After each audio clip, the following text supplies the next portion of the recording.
नमस्कार सभी को। देखिए, पिछले एक हफ्ते से हम बहुत परेशान हैं। ये बच्चे पिछले दो ढाई 3 साल से क्रीम बेल फैक्ट्री में काम कर रहे हैं। अचानक ही पता नहीं कौन सी इनको ऐसी परिस्थिति आई कि इनको सीधा बोल दिया कि आप रिज़ाइन दो। जब हम इस बारे में हमने डिपार्टमेंट के पास अप्रोच किया, हमने डी साहब से अप्रोच किया, हमने लेबर डिपार्टमेंट अप्रोच किया, हमने GM DIC अप्रोच की, तो वहाँ से ये पता लगा कि जो भी इसका हल करेंगे वो अपना लेबर डिपार्टमेंट करेगी। तो हम 2-3 बार लेबर डिपार्टमेंट गए, हमारी जो यहाँ की ALC मैडम है, हम उनसे मिले। तो उसके बाद इन्होंने फैक्ट्री वालों से बात की कि बंदे हम वापस भेज रहे हैं। और जब हम बच्चे हाजिरी करने के लिए गए तो उन्होंने बाहर निकाल दिया। दोबारा हम लेबर डिपार्टमेंट आया कि वो हमें रख नहीं रहे। अब मैडम ने पता नहीं किसको फ़ोन किया कि भाई मैं बंदे भेज रही हूँ, उनको जैसे भी हो अंदर एंट्री करो। और जब ये गए अंदर एंट्री करने के लिए तो आगे से उन्होंने लेटर थमा दिया कि जाओ जी वेस्ट बंगाल जाके काम करो, और डेट डाल दी थी 22 तारीख को वेस्ट बंगाल जाके काम करना है। मैं कहता हूँ हमें भरोसा था कि डिपार्टमेंट हमारा ये हल जो मसला हल है वो करेगी। क्योंकि लोकल लोग हैं, वहाँ पर काम कर रहे हैं, 2.5-3 साल से काम कर रहे हैं, उनके ऊपर ये विपत्ति आई है। और जो बाहर के लोग काम कर रहे हैं वो मज़े से काम कर रहे हैं, ऐशो आराम कर रहे हैं उधर, और परेशान हमारे लोग दर बदर भटक रहे हैं।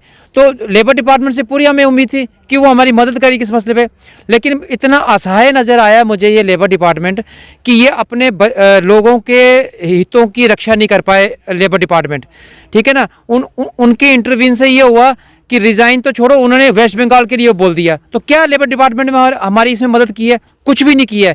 ये सब उनकी भाषा बोलते हैं, ये डिपार्टमेंट जितने भी सब फैक्ट्री वालों की भाषा बोलते हैं। कोई हमें न्याय नहीं मिल रहा, कोई बच्चों के रोज़गार नहीं मिल रहा वापस। उसके तहत फिर हमने एक MLA साहब के साथ हमने सोचा कि उनसे जाके मिले, उनकी कॉन्स्टिट्यूशन का मसला है तो वो जरूर हमारे इस मसले पे हल करेंगे। और सारे बच्चे इकट्ठे होकर MLA साहब के पास आए थे। MLA साहब ने उस फैक्ट्री के जो बड़े अधिकारी हैं, कोई भी किसी को बुलाया 2 बजे कि 2 बजे आप आओ और इन बच्चों का मसला हल करो। तो अभी हमने सारे बच्चों जिनको निकाला उनकी लिस्ट हमने MLA साहब को दे दी है, और 2 बजे देखो बैठ के मुझे पूरी उम्मीद है कि MLA साहब इस मसले पे हमारा जो बच्चों का जो हक है वो दिलवा देंगे। और उनसे हम दरख्वास्त भी करते हैं, हाथ जोड़ के आपके माध्यम से भी दरख्वास्त करते हैं। हम उनके पास भी गए थे कि सर जैसा भी हो तो इन बच्चों का हक इनको दिलवा दो। तो उन्हें हमें पूरा आश्वासन दिया कि मैं इनका हक दिलवा के रहूँगा। डी साहब के पास भी गए थे, डी साहब ने क्या आश्वासन दिया था?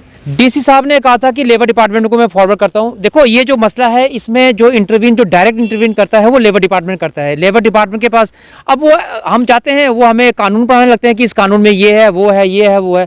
भाई क्या करना हमने ऐसे कानून जो हमारे बच्चों को रोजगार ना दे सके? क्या करना है? खाक में मिट्टी में मिला दो ऐसे कानून को। बड़ी बड़ी बातें हमारे TV अखबारों में होती हैं और इन अफसरों के जुबानों पे होती है कि ये होगा, वो होगा, फलाना होगा। हम किसी भी जो लेबर डिपार्टमेंट जो लेबर जो काम करता है लोकल, उनको कुछ होने नहीं देंगे। जब इनको कुछ होता है तो सब मुख दर्शन बन के देखते रहते हैं। कोई काम नहीं आता। मैं कहता हूँ कोई कानून काम नहीं आता इन लोकल लोगों के लिए। आज 1 हफ्ता हो गया आप लोग इसको कवर कर रहे हैं, हफ्ते से हम दर बदर भटक रहे हैं। और ये शुक्र मानो कि हम कोई बड़ा प्रोटेस्ट नहीं कर रहे हैं। ये आज आखिरी दिन है। अगर हमारा मसला हल नहीं हुआ तो ये फैक्ट्री वाले भी जान ले और ये लेबर डिपार्टमेंट है ये भी जान ले, गेट के बाहर धरना करेंगे, ना इनको काम करने देंगे। अगर ये हमें काम करने नहीं दे रहे तो हम इनको भी काम करने नहीं देंगे। जिस तरह देखते हैं जब फैक्ट्री लगाई जाती है तब बोला जाता है लोकल लोगों को रोजगार मिलेगा। किस तरह के जो वायदे किए जाते हैं? सर वो इसलिए वादे करते हैं कि जब कोई इंडस्ट्री यहाँ पर लगती है, सेंट्रल गवर्नमेंट की और स्टेट गवर्नमेंट की यहाँ पर सब्सिडी पॉलिसी होती है। वो सब्सिडी लेने के लिए लोकल बंदों की लिस्ट देनी पड़ती है कि हमारे पास इतने लोकल बंदे हैं। तो आप आज भी दफ्तरों में जाओगे, जो इनकी सब्सिडी की फाइलें हैं उसमें सब इन बच्चों के नाम है। अब वो सब्सिडी इन्होंने सारी करोड़ों के हिसाब से सब्सिडी ले ली, मतलब लूट लिया J&K को, पैसा ले लिया, सब पैसा भी हमारा ले लिया, पर्यावरण भी हमारा खराब कर दिया, जगह भी हमारी मल ली, और आज हमारे बच्चों को ये निकाल रहे हैं। ये सब सोची समझी चाल है। मैं कहता हूँ आगाह हो जाओ सारे। ये हर एक फैक्ट्री के साथ होगा, हर एक मुलाजिम के साथ होगा, इसलिए सारे एक हो जाओ और इनकी गुंडागर्दी नहीं चलने देनी है। मैं MLA साहब को कहूँगा कि इतनी इंडस्ट्री है, अगर चाहें कोई भी कठुआ में कोई भी बच्चा बेरोजगार नहीं रह सकता। लेकिन इनकी मनमानी बहुत चल रही है। ये जो फैक्ट्री वाले, इनकी बहुत ज़्यादा मनमानी चल रही है, गुंडागर्दी कर रहे हैं। मतलब बाहर के लोग आके हमारे यहाँ काम करें और हमारे लोगों को ये भेज रहे का वेस्ट बंगाल पे, तो खुद जाए ना वेस्ट बंगाल। जो ये ऑर्डर निकाल रहा है खुद जाए वेस्ट बंगाल जाके काम करें, और जो बाहर के बंदे यहाँ पर आके काम कर रहे हैं उनको भेजे वेस्ट बंगाल, सिर्फ हरासमेंट करने के लिए, ताकि ये लोग तंग होके अपना रिजाइन दे दे। बताओ 12, 15, 20 हज़ार में क्या करेंगे वेस्ट बंगाल जाके? इतना तो किराया लग जाता है वहाँ का। मैं एक किस्म से चेतावनी दे रहा हूँ ये डिपार्टमेंट को, लेबर डिपार्टमेंट को खास करके, कि आप लोगों के जो हितों के लिए आपको रखा गया या बड़ी बड़ी पदवी दी गई है उसका मान मर्यादा रखो। अपने जॉब के साथ वो मत करो, इनजस्टिस मत करो।